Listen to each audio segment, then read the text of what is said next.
This program is rated PG. It contains themes and scenes which may not be suitable for very young audiences. Parental guidance is advised.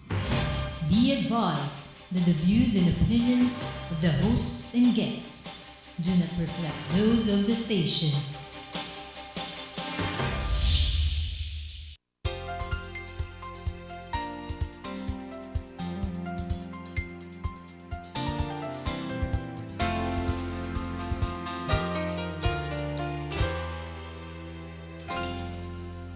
A dilemma is a situation in which one needs to choose.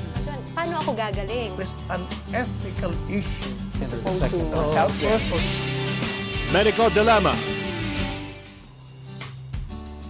Hi, I'm Sonny del Rosario and you're watching Medical Dilemma. Nelson Mandela said, a good head and a good heart are always a formidable combination. And may I add my own words, the absence of either is a deadly deal. In this episode, we'll talk about the heart with our guest, a cardiologist consultant of the Manila Doctors Hospital, Dr. Rafael R. Castillo. Welcome to the show, Dr. Castillo. Thank you, Sonny, and good evening to you and all our viewers. All right.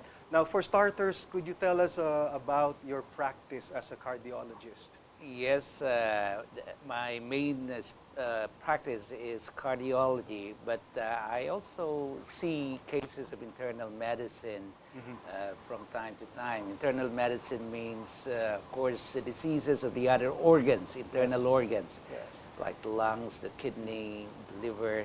But most of my patients are cardiac patients, so heart patients, mga may sakit sa puso. All right. Now, in the field of cardiology, are there subspecialties? Yes, alam mo naman ngayon now is the trend for subspecialization, subspecialization. So there may tinatawag na invasive cardiology and non-invasive cardiology. So as the term implies, invasive, they're the ones who do more aggressive procedures or interventions like coronary angiogram, coronary angioplasty, sometimes even the replacement of the heart valves and opening of the heart valves can also be done without opening up the patient by surgery. So it's called an intervention, but it's almost like a surgical procedure. Now, they're the non-invasive cardiologists, so they're the ones specializing in procedures which, as the term implies, it does not have to invade the internal structures or the insides of the arteries of the patient. So they do non-invasive procedures like echocardiogram, like treadmill testing, nuclear imaging, and similar procedures which can also help in the evaluation of the patient so that we can come up with a reasonable strategic plan for the patient. Do these subspecialties address the same heart disease? No, not well. Yes, there will be overlaps, of course, and sometimes the non-invasive cardiologist will have to coordinate with the invasive cardiologist, or will have to make a referral so that some procedures may have to be done. So they may be seeing the same patient, but other subspecialists, actually I just mentioned the two general subspecialists, but there are other subspecialists, quite numerous to mention, like electrophysiologists, sila naman, they're the ones dealing with irregular heartbeats, arrhythmias we call, yung abnormal na tibok ng puso.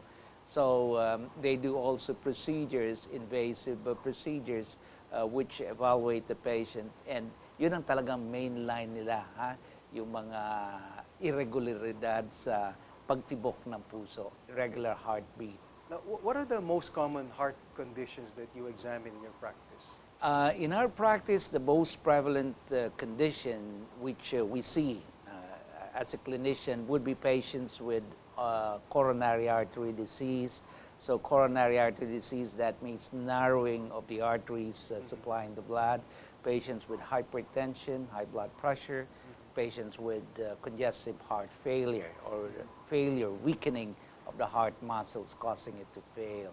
So these are the three most common. Then occasionally we get to see patients with, these are adult patients with congenital heart diseases. So they were born with that disease. It's an inborn abnormality, but they may not be severe enough so that, you know, they're able to live up to adulthood without dying. You know, they still survive, but there can be already some complications in the heart, and that's when they get to see the cardiologist. So we get to see them occasionally, but like I said, it's not really that frequently. I see.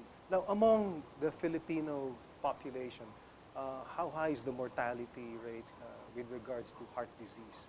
Well, supposedly we're not yet a first world country, and we used to have that impression that only first world countries would have a highly prevalent incidence of heart diseases.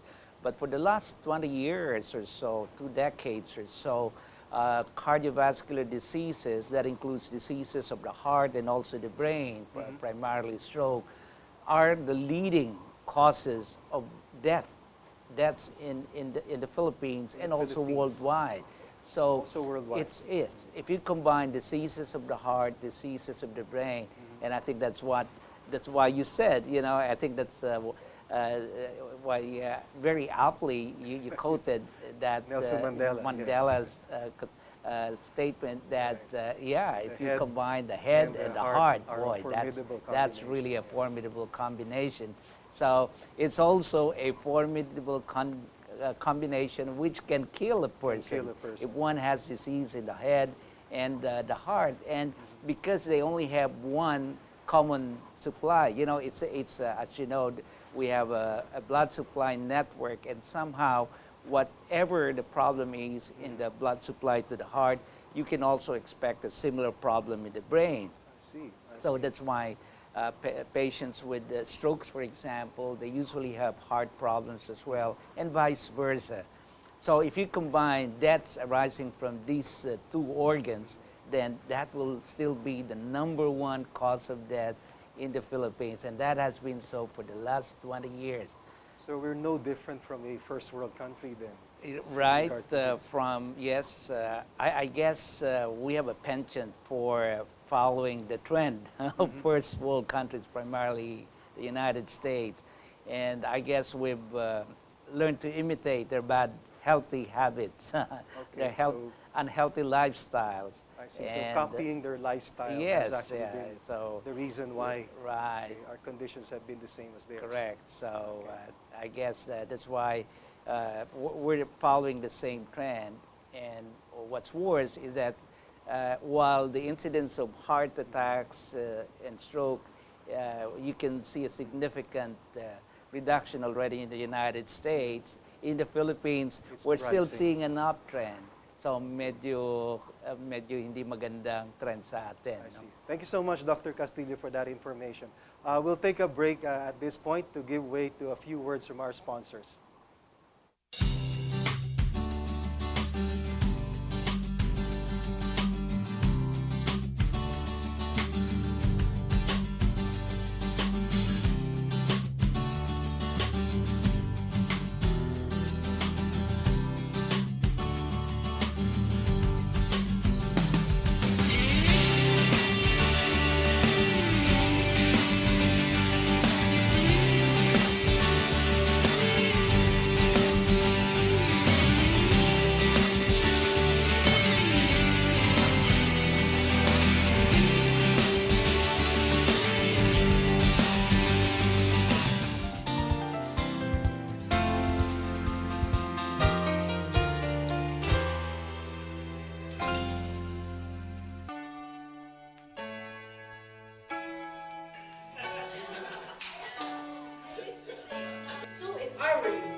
When you share something to a public, you find that experience, and that experience so rich it could change other people. Okay?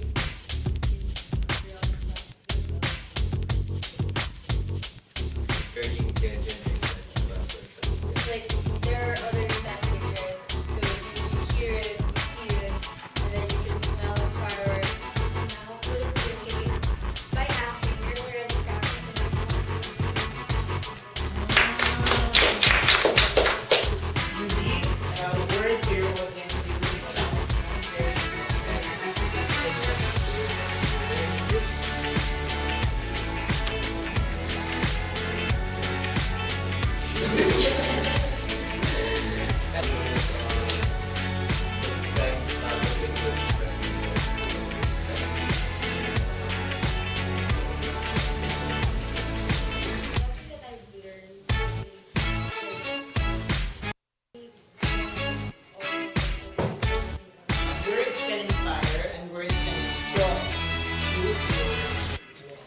Okay?